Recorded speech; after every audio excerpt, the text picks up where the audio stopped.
Muito bem, irmãos. Como é bom podermos estar louvando ao Senhor, podermos estar realmente com esse sentimento de dependência de Deus.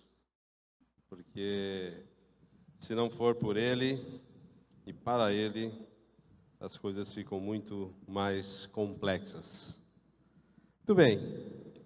Hoje é uma data especial, né? Já falamos aqui, logo mais ainda teremos algumas homenagens às mães, um dia especial. Parabéns a todas as mamães aqui presentes, as que nos assistem via YouTube, e que Deus possa estar abençoando as suas vidas.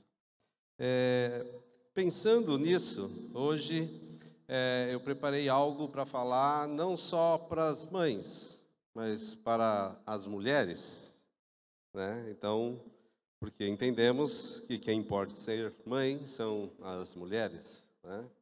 Então, e os irmãos sabem que eu gosto muito de contextualizar com a atualidade e como a palavra de Deus trata isso. Então, primeiro eu vou falar um pouco do que eu entendo, do que eu vejo, né, dos dias atuais. E aí então nós vamos olhar para a palavra de Deus e ver o que a palavra de Deus nos fala sobre isso, como a palavra de Deus destaca as mulheres e qual é a importância das mulheres em todo o contexto que nós vamos ver. Nós vemos hoje, falando do mundo, do que ele vê e como ele vê, nós vemos que hoje ser mulher, para alguns, é uma questão de gênero. Para outros, é um ser inferior. E outros, um ser a ser liberto do domínio patriarcal. Esta é a visão que nós vemos falando hoje. Temos aí os movimentos feministas, que na verdade caminham mais para uma ideologia política e de libertinagem sexual, do que propriamente para uma liberdade da mulher, como eles dizem. Numa ideia livre, o significado do feminismo diz o seguinte: feminismo é um conjunto de movimentos políticos, sociais, ideológicos e filosofias que têm como objetivo comum direitos equânimes e uma vivência humana por meio do empoderamento feminino, dos direitos das mulheres e da libertação de padrões patriarcais baseados em normas de gênero. Notem que surge de novo aqui falando em normas de gênero. Então esse é o mundo que nós estamos vivendo. Quando se fala em mulher, logo se pensa em movimentos feministas e essa é a definição. Uma coisa curiosa, interessante, que eu estava ali estudando, que esses movimentos feministas começaram ali por volta do século XVIII. E quem começou o movimento feminista foi um homem, não foi uma mulher. Um sujeito chamado William Goldwyn. Então, esse cara começou ali com as primeiras ideias. Mas por que ele começou com esse movimento feminista? Aí, quando a gente começa a ver as origens, a gente começa a entender um pouco de tudo que está acontecendo. Logo depois dele, veio Mary Wollstonecraft, o nome aqui, Wollstonecraft. Mary, vamos falar só ela, né? que seguiu com isso, que lançou um livro. Mas quem começou foi o William e seu parceiro financiador era o Marquês de Sade, que se vocês lerem um pouquinho vão entender e saber quem era esse Marquês e o quanto pervertido ele era. Então, as ideias do famoso William era contra o casamento, contra a monogamia e contra as estruturas tradicionais. E as suas ideias ganharam força logo ali no Iluminismo. Então, eu não vou dar aula de história aqui, né? Não é o meu objetivo, mas só para que a gente entenda de onde vem tudo isso. Só para que a gente entenda como tudo isso está bem longe do que é a vontade de Deus. Para que a gente entenda qual era a ideia dele. Ele queria ter as suas liberdades na libertinagem, e o melhor caminho é trazer a libertação para a mulher, para que a mulher se empoderasse, para que a mulher assumisse a sua vida, e então ele pudesse seguir com as suas ideias. Veja que ideia maligna, que mundo maligno. Qual era a intenção? Qual era o desejo? E todo esse estudo aí, toda essa pequena pincelada histórica, eu me baseei no estudo de uma professora de história chamada Ana Campagnolo, que vocês sabem que hoje é deputada. Então, nós vemos e já rapidamente entendemos um pouco da origem desse movimento feminista, e por isso que a gente vê tudo o que está acontecendo isso. No entanto, uma mulher cristã, uma mulher que entende que a palavra de Deus é a orientação para a sua vida. Como ela vai agir? O que ela vai fazer? E aí nós vemos já um pedacinho de um texto que eu vou tratar ele mais no final, que diz lá em Filipenses 2:15, que diz o seguinte, a partir do meio do versículo: filhos de Deus inculpáveis no meio de uma geração corrompida e depravada, na qual vocês brilham como estrelas do universo. Então, mulheres, eu convido vocês a brilharem como estrelas do universo. E para isso é viver segundo os padrões da palavra de Deus. A palavra de Deus nos traz muitos exemplos de mulheres que brilharam no meio da escuridão. Mulheres que foram luzes em um mundo pervertido, em um mundo perdido, e um mundo fadado ao pecado, à perdição eterna. Vamos ver alguns exemplos. Eu poderia ter pego vários, mas eu escolhi esses que eu achei bem interessante, porque eles são embora sejam todos do Antigo Testamento, eles trazem contextos diferentes. O primeiro exemplo é Esther. Então, Esther, estava ali, vivia mais ou menos ali 100 anos após o povo de Israel estar no exílio babilônico, e estava ali com o seu tio, vivendo na Babilônia. O rei da época, depois de uma longa festa, vou dar um resumo do livro de Esther, depois vocês podem ler, depois de uma longa festa, 180 dias bebendo, imagina como ele estava bom. Ele quis fazer uma exposição da rainha, a qual não quis fazer, e então, resumindo, ele destituiu a rainha. E aí, então, logo em seguida, ele fez lá um concurso de beleza e, então, estabeleceu Esther como rainha ali na Babilônia. Mas o que tem a ver isso? Então, Esther, uma judia, ela omitiu isso do rei, ela estava ali como rainha. E tinha todo um processo, um ritual que ela tinha que seguir. E, dentro disso, aconteceram algumas situações, tais como o seu tio evitou o assassinato do rei, sabendo de uma trama que existia, e com isso ele ganhou notoriedade no reino, ganhou também pessoas que o odiavam, tipo Amã, o qual também articulou num momento de embriaguez. Notem que esse rei vivia bêbado. No momento de embriaguez, também fez com que o rei soltasse lá um decreto onde, em tal data, iria se eliminar o povo judeu. Todo judeu deveria ser morto. É isso aí. E Esther, sabendo disso, ficou pensando como ela poderia evitar isso, como ela poderia trabalhar isso. Então, ela conseguiu, diante do rei, se colocar, conseguiu, então, se revelar ao rei que ela era judia, e isso mudou todo o cenário, onde quem acabou morrendo foi a pessoa que havia articulado para que se matasse os judeus, e aí então os judeus puderam se defender, e até a data de hoje tem o dia de Purim, que surgiu desse momento onde os judeus puderam se defender e não serem aniquilados. Então veja, o mover de Deus na história de Esther. Deus usou uma mulher para evitar o genocídio judeu, porque é o que ia acontecer. E uma curiosidade também, que vocês podem ver, Nesse livro de Esther, em nenhum momento se fala o nome de Deus. Mas ele deixa claro de que Deus estava conduzindo toda a situação. E uma lição que fica para nós é que mesmo pessoas moralmente comprometidas podem ser usadas por Deus. Deus vai fazer a sua obra. E Esther, de alguma forma, tinha esse sentimento, tinha essa preocupação com o povo, mas o seu relacionamento com Deus não era tão profundo. Mas ela foi usada por Deus para que seu povo fosse salvo e para que a promessa de Deus continuasse valendo.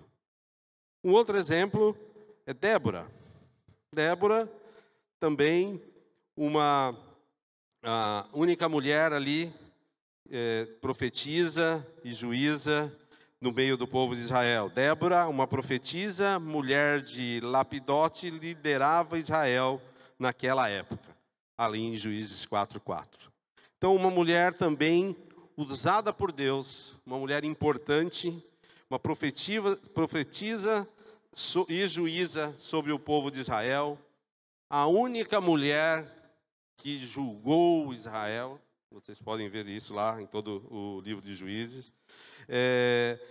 Também conhecida, e vocês podem ver também ali em Juízes 5, praticamente todo o capítulo, o cântico de Débora falando sobre isso. Então, uma mulher que foi usada por Deus, dentro dos seus dons de profecia, dentro dos seus dons, para conduzir uma nação.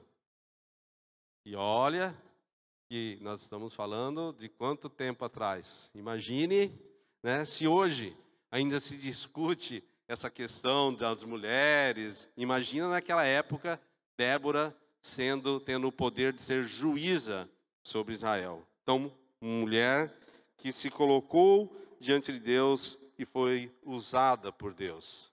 Um outro exemplo, Ruth. Esse é mais conhecido. Ruth, moabita, ficou ali casada com um dos filhos de Noemi, e aí aconteceu todas aquelas tragédias, morreu o marido, depois morreu os filhos de Noemi, e ficou ela e suas noras, e aí, então, toda a história nos conta que Ruth decidiu permanecer com sua sogra, voltar para o povo da sua sogra, que era judia. E aí temos aquele versículo que é bem conhecido em Ruth 1,16, onde ela diz: aonde fores irei, aonde ficares ficarei, o teu povo será o meu povo e o teu Deus será o meu Deus. Então, lembra que nós estamos falando de uma moabita que estava então se decidindo a se juntar ao povo de Israel. E ela, por fé, viajou para uma nova pátria e também, por fé, tornou-se mulher de Boaz, e daí saiu a linhagem de Jesus. Então, quando você se coloca diante de Deus, Deus vai te usar. E essa é a ideia que eu estou trazendo aqui com esses exemplos dessas mulheres. E para finalizar, de exemplo, não a mensagem, nós temos o exemplo de Ana. Ana, mãe de Samuel, vivia ali casada com o seu marido ali, Eucana, não conseguia ter filhos, e aí era ridicularizada pela outra mulher, por Penina, e isso trazia muita tristeza ao seu coração, ao ponto dela clamar ao Senhor o desejo de ser mãe e colocar isso diante de Deus e fazer uma promessa. E qual foi a sua promessa lá? Nós vemos em 1 Samuel 1:11. E fez um voto dizendo: ó Senhor dos exércitos, se tu deres atenção à humilhação de tua serva, te lembrares de mim, e não te esqueceres da tua serva, mas lhe deres um filho, então eu o dedicarei ao Senhor por todos os dias da sua vida, e o seu cabelo e a sua barba nunca serão cortados. Então veja, ela colocou isso, e Deus atendeu ao seu pedido e depois nós podemos ver o quão importante foi o papel de Samuel na obra de Deus. Então, meus queridos, nós vemos que Deus usa as pessoas e Deus usa as mulheres. Então, quando se fala nesses movimentos de que a mulher é um ser inferior,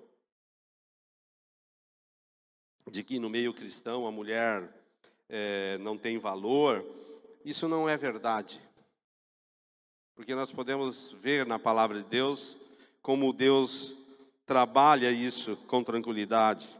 Nós vemos Jesus trabalhando isso com tranquilidade. Jesus, porque existia sempre, a gente tem que admitir que existia uma barreira, existia uma dificuldade nessa relação, mas Deus sempre trabalhou isso. E mais é a dureza do coração do homem do que uma questão de posição de Deus.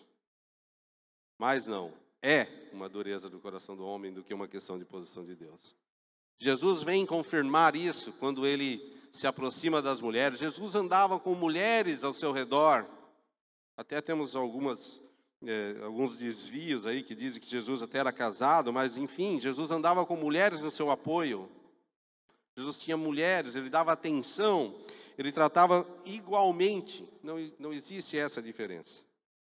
Então nós vemos que num momento de escuridão da história, quando todos estavam abandonando o caminho do Senhor, Deus usou mulheres para proteger e até restaurar o seu povo. Então, não existe essa diferença. Hoje, não é diferente. Vivemos num mundo que está na escuridão, no maligno. Há um movimento que se chama para libertar a mulher, mas no meu ponto de vista ele aprisiona a mulher muito mais, leva a mulher a ser um objeto, e não é isso que a palavra de Deus quer para a sua vida. Não é isso que Deus espera. Deus, se voltarmos um pouquinho lá atrás, em Gênesis, quando Ele criou o homem e quando Ele criou a mulher, Ele sempre teve em sua mente o caminhar junto. A mulher foi criada por Deus para estar caminhando junto com o homem, ao lado dele. E lá em Gênesis 2:18, a palavra de Deus nos diz o seguinte: então o Senhor Deus declarou: não é bom que o homem esteja só. Farei para ele alguém que o auxilie e lhe corresponda. Então Deus sempre teve essa visão, mas o mundo foi desvirtuando. E o papel da mulher, além de estar caminhando junto, é o de ser mãe. Um papel grandioso, uma graça dada por Deus, ter a oportunidade de ser instrumento de Deus para criar uma vida. É um sentimento que só as mulheres e só quem já é mãe pode expressar da melhor forma. Mas ser mãe requer dedicação, requer esforço. Ser mãe requer um compromisso, um comprometimento com uma vida e com Deus. Porque se não for assim, vai ser um pouco mais difícil. Porque senão você vai estar se afastando do propósito maior de Deus. Porque Deus te dá esta missão de ser mãe, de cuidar de uma vida ali no seu ventre. Nós temos irmãs que estão nessa fase de ser mãe, cuidando da vida ali dentro do seu ventre. E em breve, essa vida vai estar aqui nesse mundo e o papel não termina ali. O papel da mãe continua a conduzir, a levar esses filhos no temor do Senhor, ao conhecimento da palavra. Eu vejo, às vezes, algumas situações de mães que terceirizam a educação do seu filho. E isso é um problema que vai ser sentido lá na frente.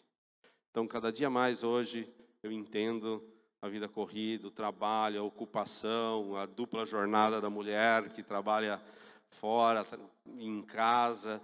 Eu entendo todo esse momento, mas quando você decide ser mãe, é necessário já ter planejado um tempo para gastar, para conduzir e para levar o seu filho. Porque se fizer isso, como diz lá em Provérbios 31, versículos 28 a 30. Fazendo isso, gastando esse tempo, se dedicando a criar o seu filho, a ensiná-lo pelo caminho, seus filhos se levantam e a elogiam. Seu marido também a elogia, dizendo: muitas mulheres são exemplares, mas você a todas supera. A beleza é enganosa e a formosura é passageira, mas a mulher que teme ao Senhor será elogiada. Então, a grande questão é o temor do Senhor. É estar realmente vivendo segundo a vontade de Deus.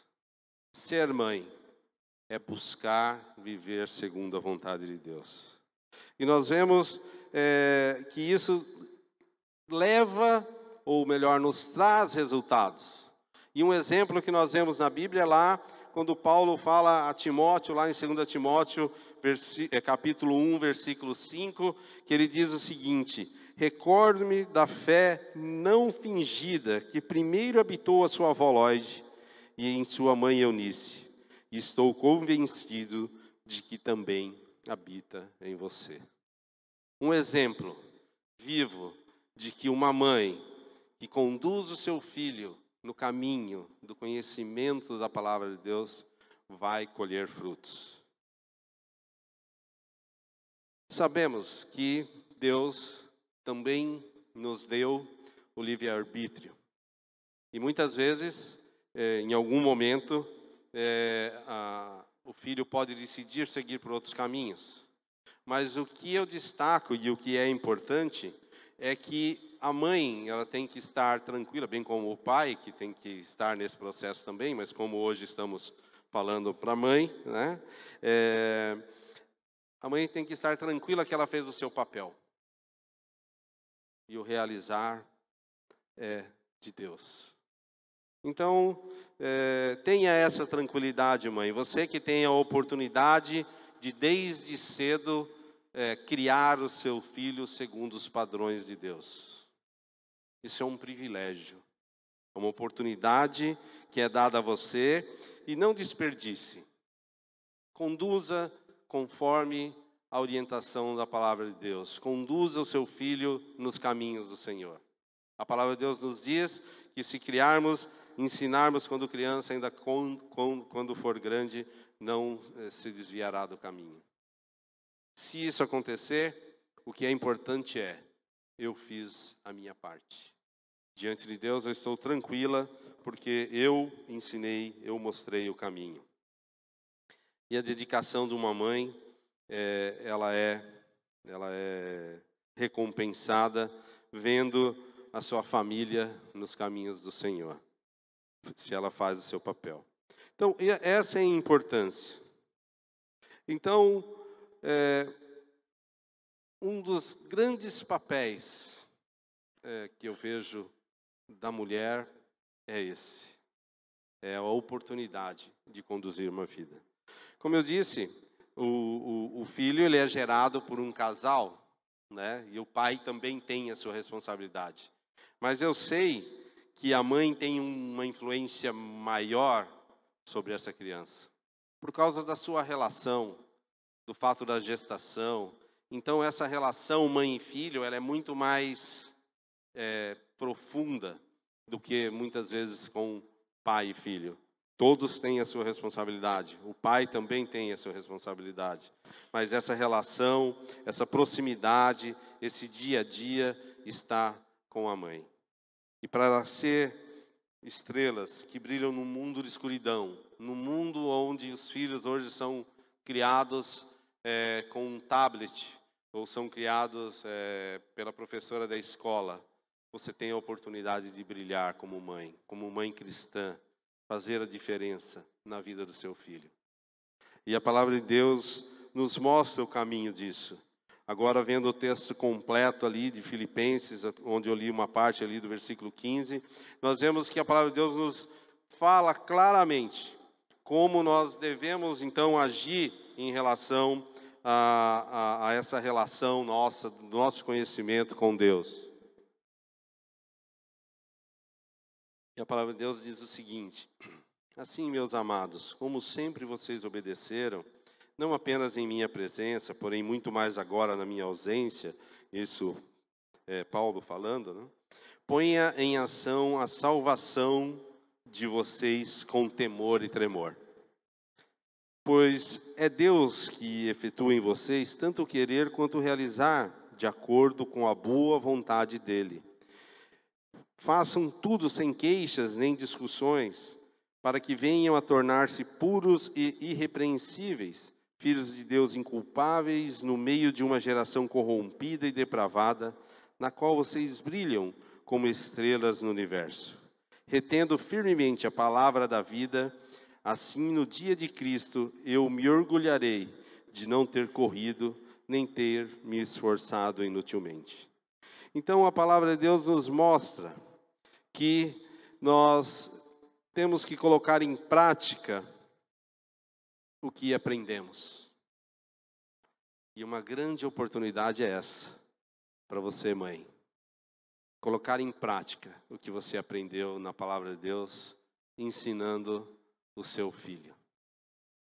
Mostrando para ele o caminho.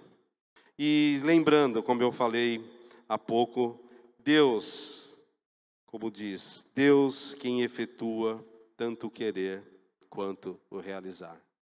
Mas a nossa parte é colocar em prática. E pedir a Deus para que Ele efetue a ação, para que o Espírito Santo de Deus esteja agindo na vida do seu filho, para que ele possa seguir também pelos seus caminhos no temor do Senhor. Se você, mãe, não der o exemplo para o seu filho, fica mais difícil. Então, aquela mãe que tem a oportunidade de conduzir o seu filho dentro dos caminhos, faça isso. Se você se converteu depois, ainda há tempo. Mostre a mudança que Deus fez na sua vida para o seu filho. Mostre a diferença da sua vida antes e depois. E tenho certeza que Deus vai usar o seu testemunho para também trabalhar na vida do seu filho. Amém, irmãos?